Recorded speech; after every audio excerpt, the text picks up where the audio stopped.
Oke teman-teman, kita lanjut ya buat soal pertemuan keempat untuk nomor 26-nya.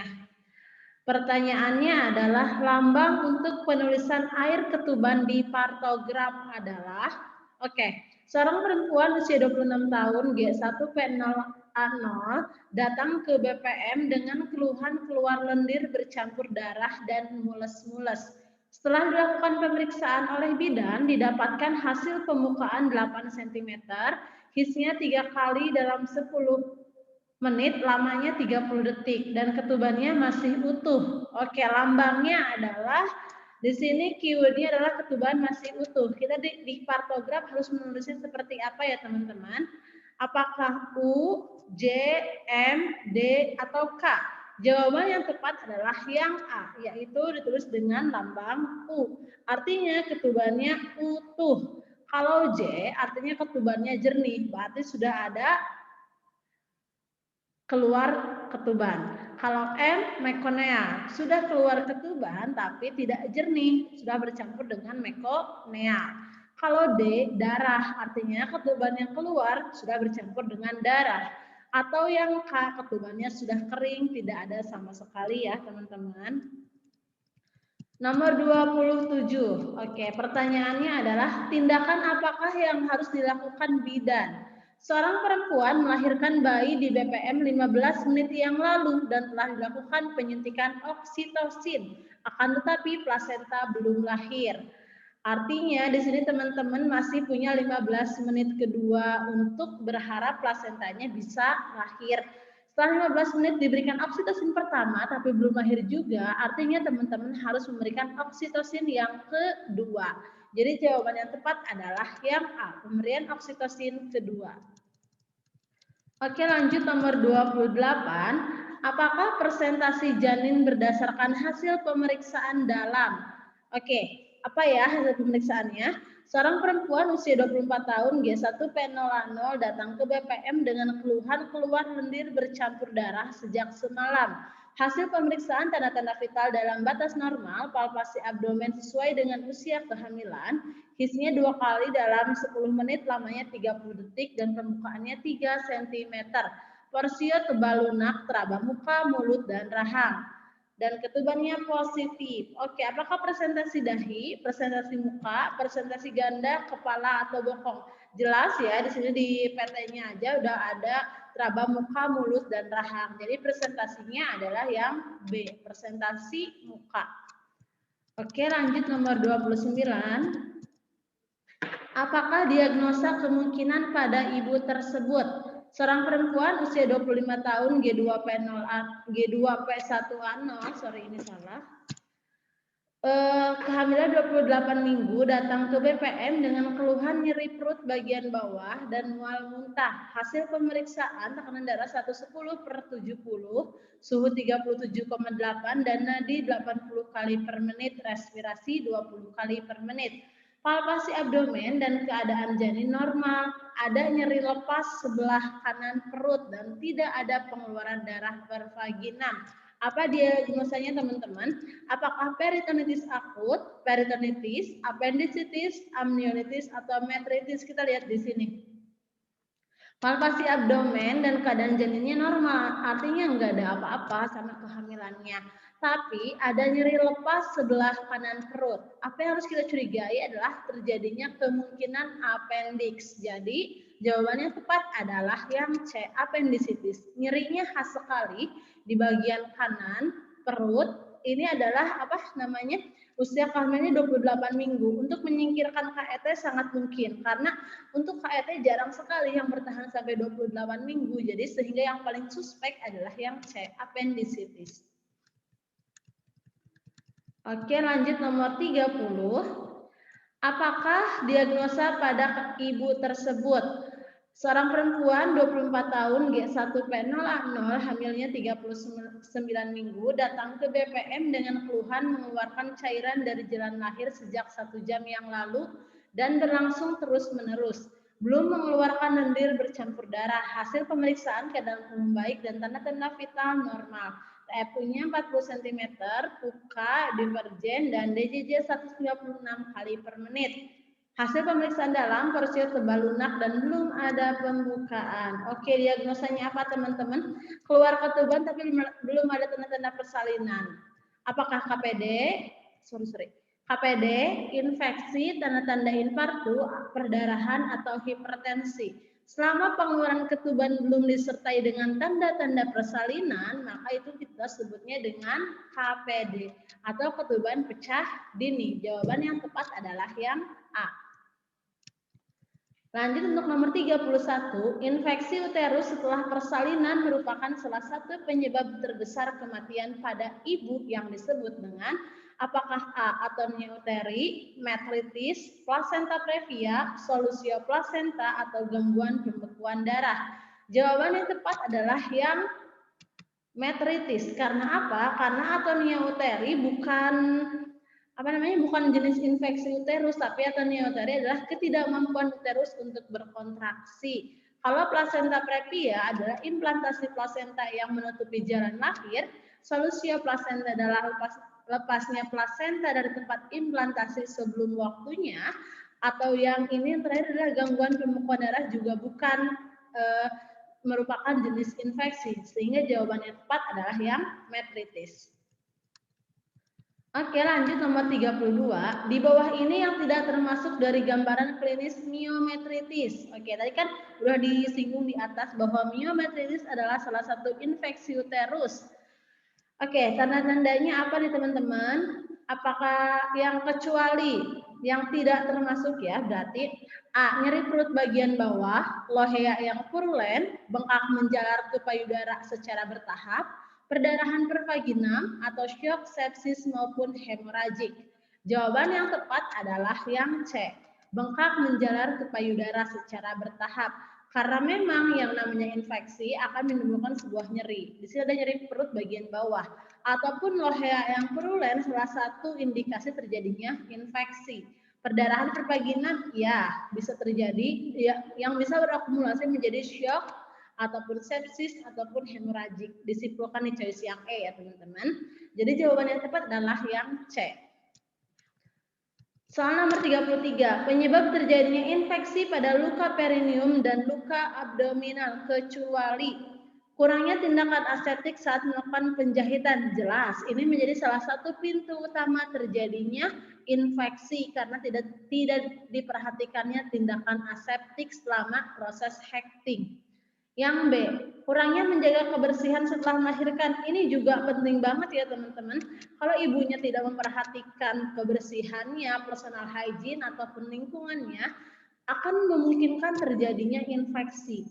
Atau kurangnya hygiene pasien yang sudah dijelaskan, atau kurangnya nutrisi. Iya, bisa jadi. Karena apa? Proses penyembuhan lukanya akan cenderung lebih lambat dan memungkinkan terjadinya infeksi. Coba lihat yang E, choice-nya apa? Ibu tidak meminum obat yang diberikan. Obat apa? Di sini tidak jelas juga.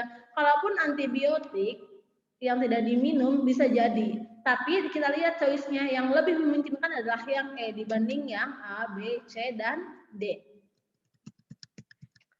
Nomor 34. Tanda-tanda infeksi luka perineum kecuali keluarnya cairan bernanah, rasa nyeri pada jahitan dan memerah di sekitar luka, jahitan terlihat menyatu, eritema dan edema di luar tepi insisi, atau luka mengeras dan terjadi nekrosis.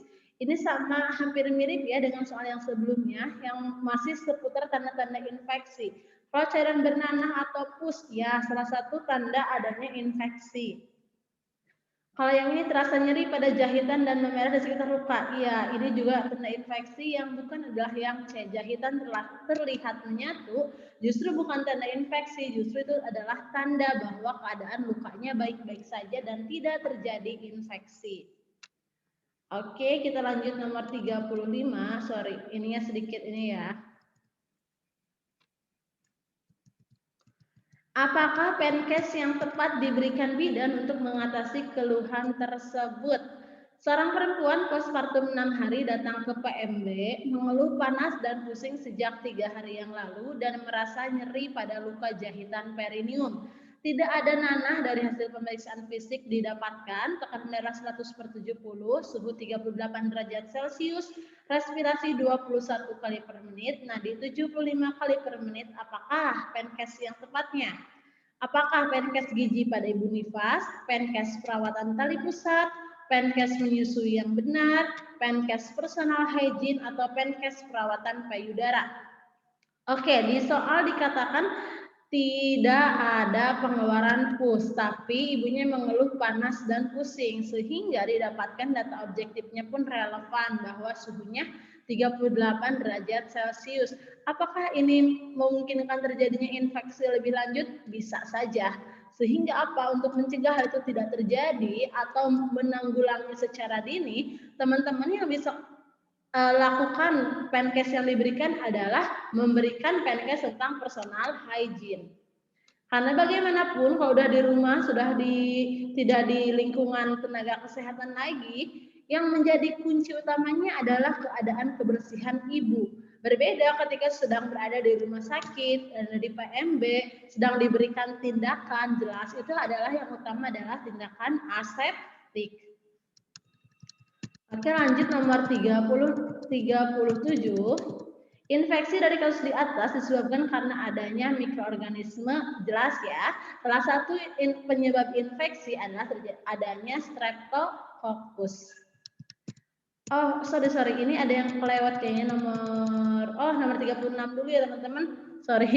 Nomor 36 pertanyaannya adalah tindakan yang benar dilakukan adalah Nyonya R 28 tahun 2 minggu yang lalu melahirkan ditolong oleh dukun, belum pernah abortus dan melahirkan anak pertama. Datang ke PMB dengan keluhan nyeri perut bagian bawah dan sering muntah.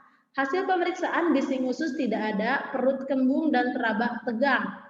Tekanan darah 13/80, nadi 70 kali per menit, dan suhu 38, derajat Celcius. Pernapasannya 20 kali per menit.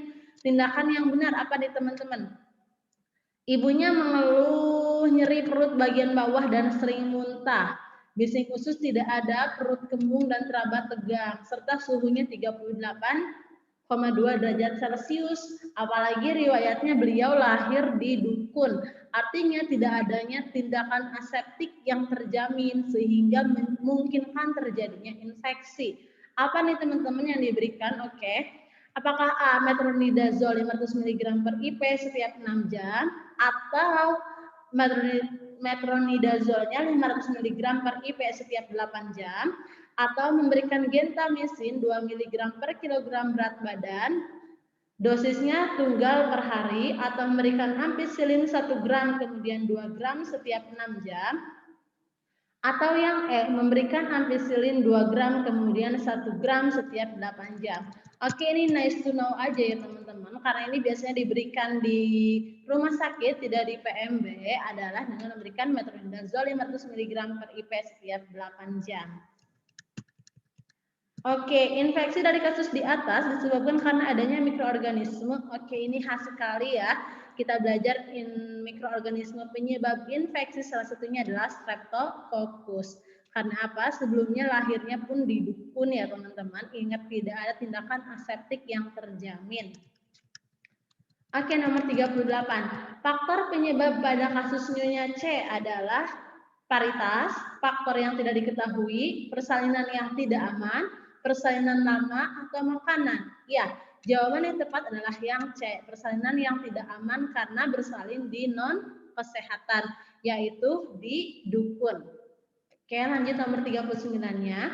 Untuk menegakkan diagnosa Nyonya C, perlu dilakukan USG, CTG, foto rongsen, EEG, atau VCT. Jawaban yang tepat adalah yang USG. Karena tadi keluhannya apa teman-teman? Bising ususnya tidak ada, perutnya membesar, dan dikeluhkan adanya nyeri. Sehingga jawaban yang tepat adalah yang A. Oke. Nomor 40. Ibu mengalami bendungan payudara. Bagaimanakah ASI ibu diberikan? Oke, kita sama-sama bikin kesimpulan ya teman-teman. Kalau ibu dengan gangguan payudara, bendungan ASI, apakah masih bisa memberikan ASI-nya? Ya, justru untuk mengurangi bendungan ASI-nya, teman-teman bisa mengedukasi untuk tetap memberikan ASI-nya. Justru bendungan ASI itu tercipta atau terjadi karena ibunya tidak menyusui bayinya secara adekuat.